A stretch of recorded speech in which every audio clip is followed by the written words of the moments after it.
Hello everyone. I know this is going to be a bit of a boring episode, but let's do a world tour.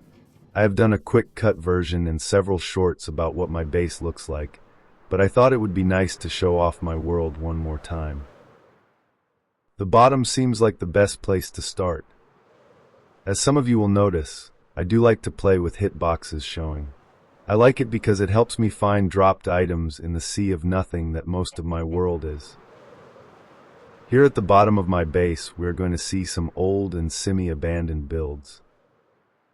Like my old animal pits. Here we can see my first few pigs and horses. I have a few donkeys mixed in there as well. In the next pin, I have just a few cows. I don't have any other cows or pigs saved away, so it is kind of important that I keep these guys safe. This is what is left of my first trading hall. It once housed my mending villager, but now it only has my cleric villagers and a few others that buy iron. I use this place mostly for getting glowstone and redstone. Next, let's see what I keep in the Undermountain. In here we have my first and only mob farm. This part right here is to help me get copper. It isn't something I've used much since the trial chambers have come out, as they are a much better way for me to get all the copper I could need. I have it set up to sort out the creepers for gunpowder. This isn't a great source for gunpowder, but it works really well for me and my solo needs. I also have a chicken farm in here, but since it isn't loaded all that often, it doesn't really provide a ton of value. The mob farm is one of the oldest remaining builds in my world. Let's see the copper farm as it was meant to be used.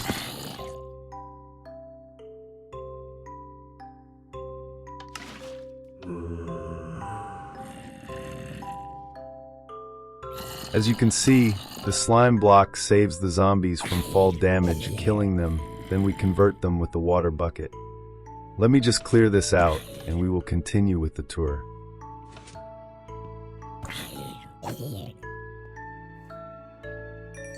Here is the iron farm. It does produce iron slowly, but fast enough for me and my needs. I also use it to help with bone blocks, but it is far from the best or only source of bone meal.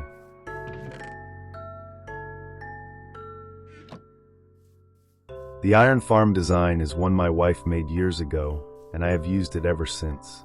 I do have it slightly modified with an impulse item sorter from almost a decade ago, but it still works amazing for my needs. This is a closer look at my chicken farm. The theme of good enough for me is showed off here as well. I have worked very hard on making the entire world walkable. It doesn't always work out, and sometimes it looks rather silly where I place the bubble Vader.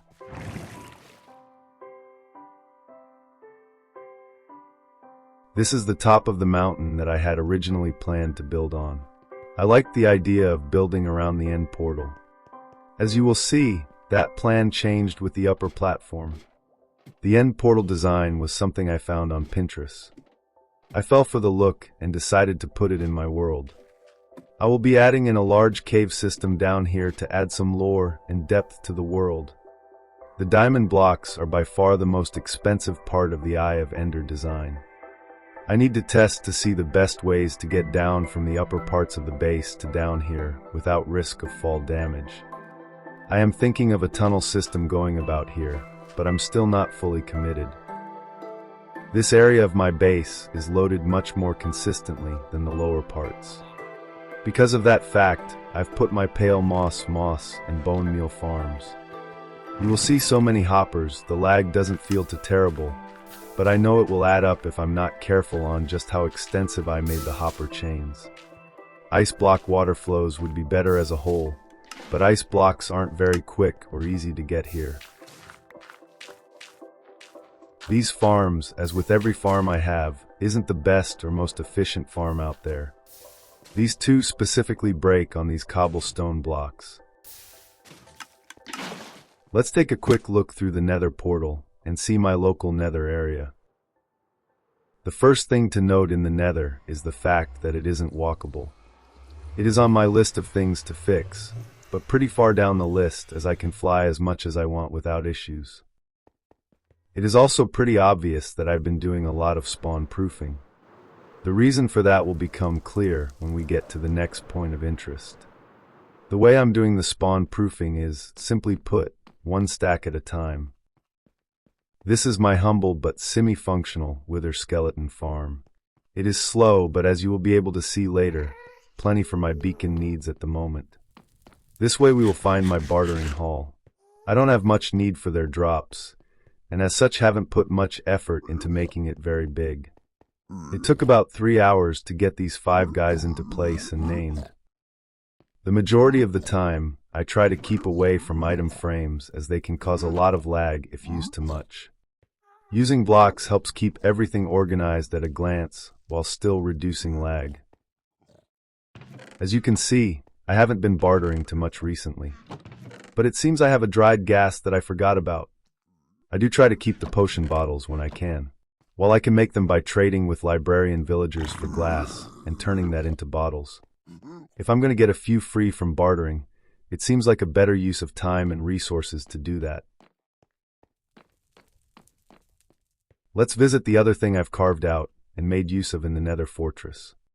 The part we are about to visit is technically walkable, but the path is poorly designed and just what I used when I first got to the Nether to get over here to start gathering the goodies found here.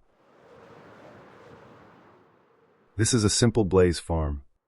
I know I looked up a tutorial to build it, but it was so long ago that I couldn't for the life of me remember who was the original designer. The blazes are quite loud. Give me a second to get their volume turned down. Simple but effective is a recurring theme yet again. This farm, with a looting sword, will give just about anyone all the blaze rods they would need in short order. Let me show you how the killing works as best I can without breaking any blocks.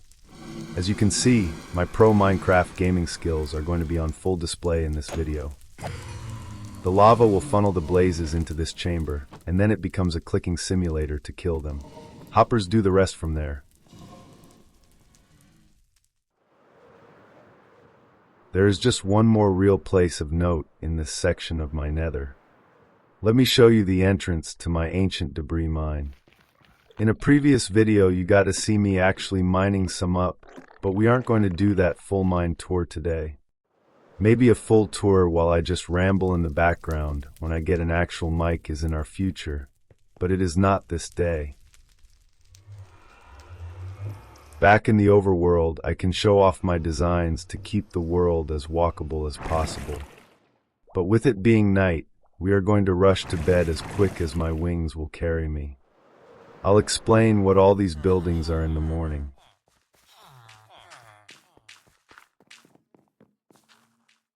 I have beds all over the map. I do that for phantoms. This building is currently just a standalone building. In my head it is a storehouse on the river that doesn't flow yet. I am hoping to have the river going about here, and swooping out again and off into the distance with the fisherman-villager trading hall placed right on the dock of it. I know this world is already old, and the progress has been slow, but it isn't about getting everything perfect by the new year.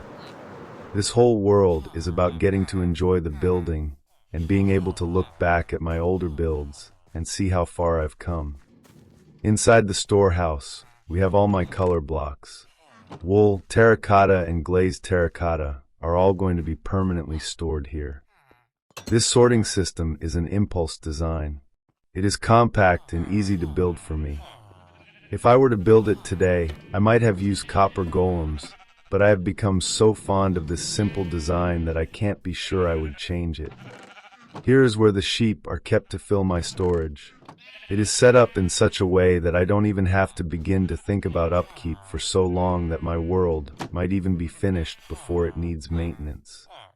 It uses a simple hopper minecart to get the wool into the storage system. My little storage room here in the back is a temporary solution to a long-running problem. The signs are a bit of a lag sync, but they are needed for this point. Using shulker boxes also helps to keep the size of the storage room down. It does have its own set of issues with that though.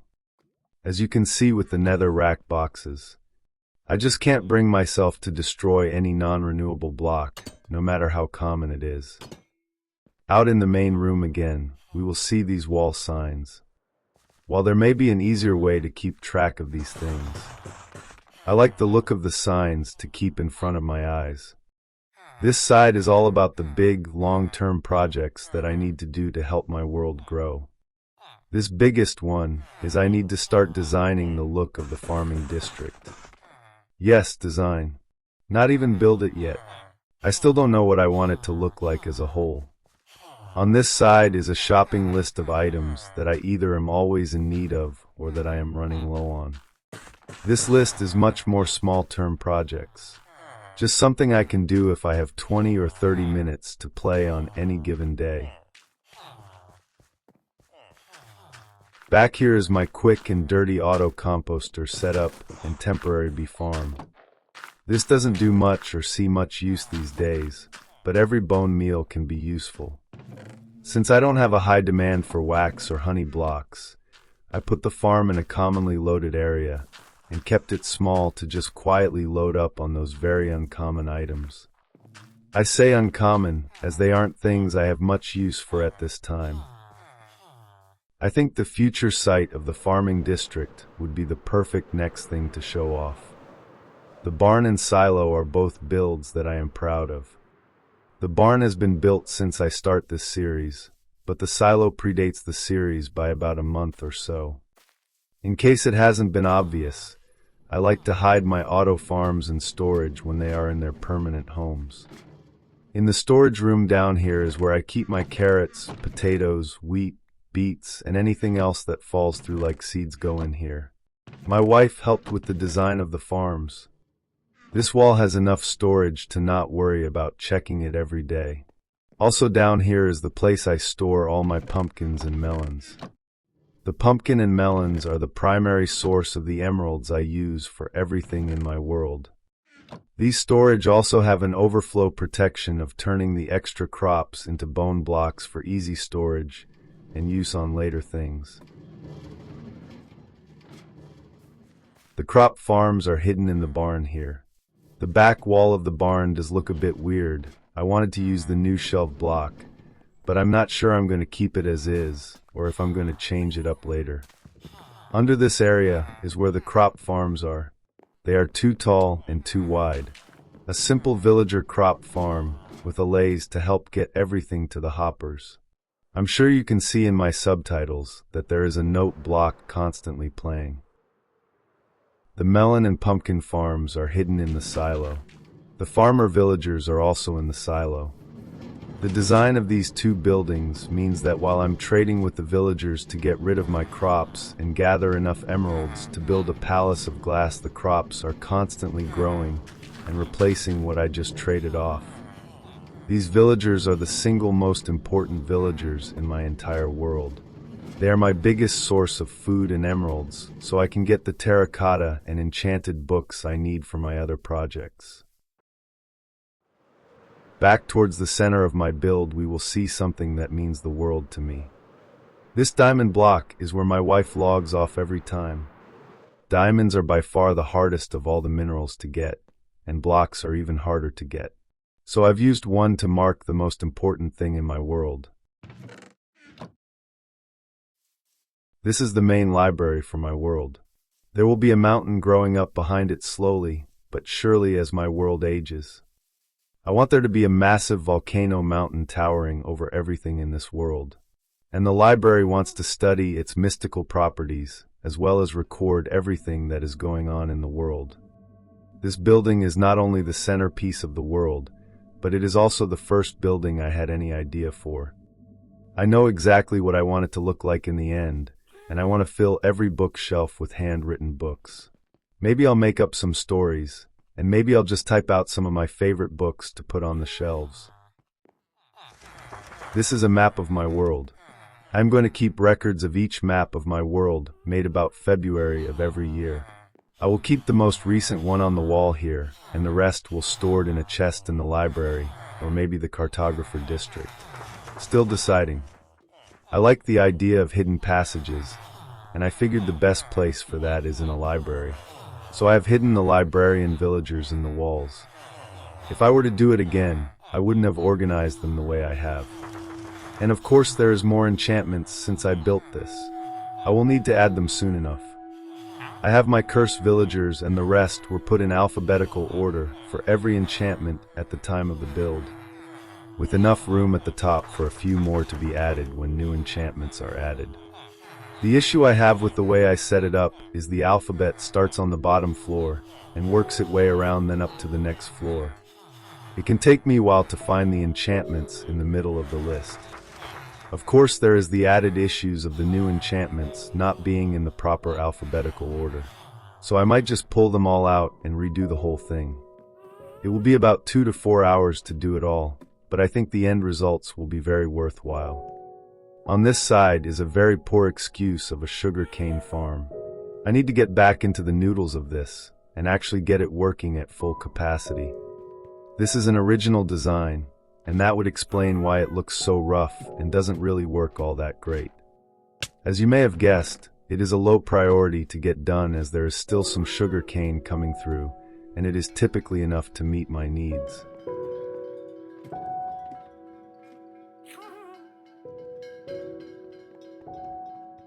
And here is a prime example of my play style. I must have finished fighting with the redstone for the day and decided to do the cleanup later, leaving 2 holes and a shulker box just sitting there waiting for somebody to go back and finish what I leave behind. This, however, is what I can do if I actually sit down and just work on something. It isn't textured and still a little rough, but it is a tunnel leading to where I plan on putting the cleric villagers when the build is complete. I am currently thinking of putting them in that direction, but that might change any second. Up the Bubble Vader is where we will find the most lag-heavy build I've ever made. It is a very long way up, and the top of this will be towards the top of the volcano. It won't be the very top of it, and it obviously doesn't look as good with such low render distance. Hopefully I can get a better PC to show it off, but it will look out over my entire world. This portal leads to the nether roof. And as with most people, I've put my gold farm on the nether roof for best results. As you can see, it is very hopper heavy. I do want to save some of the rotten flesh, but most of it gets burned up in the lava spot at the end of this long chain of hoppers. The gold is auto-crafted into gold blocks for ease of storage and moving. This may be one of the few farms that is way better than I ever actually need, but I like it all the same. This farm, like most of my world, is walkable. No wings required. But we're going to take the short way up with wings.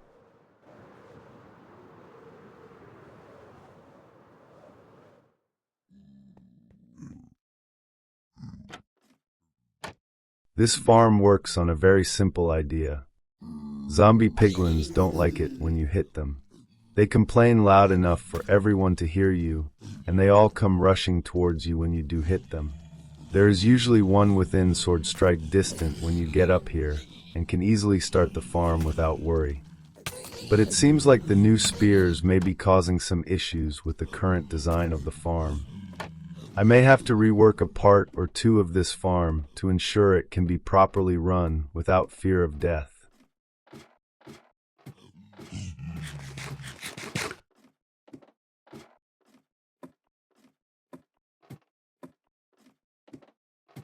To anyone not familiar with the design, it has to be so tall to prevent mobs spawning outside of the farm and slowing down the rates too much. Building it on the nether roof helps, and then building it up helps even further.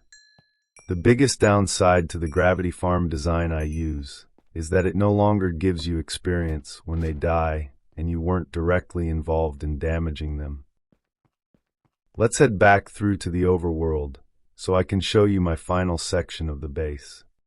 It can be a bit of a trip back from the gold farm, as I don't yet have a way to get down from here without dying if you don't have wings. It is something that is on my list of things to build. I just don't know what I want it to look like yet. The final part to show off is just the end builds.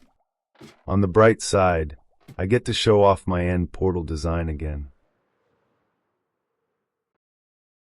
It looks like we get to see the new end flashes. I do like the life it seems to bring to the end, and just how isolated it feels. I like the new animations they have been adding to the game to make it feel more dynamic. On our right is the Enderman farm. It is pretty much just a standard experience farm. I don't have much need for ender pearls, and they are often just thrown into the void. This farm, however, is probably the single most labor and material intensive farm I've ever built. It has a functional on-off switch that I never use. When approaching this farm, you need to be quick to get to the safe spot, as the shulkers can and will shoot at you if you aren't paying attention. It is a bit slow, so I end up spending a few hours just sitting idle at this place to get the shulker shells I need for the rest of my world. Most shulker farms require bamboo or scaffolding, which are very rare on a flat world.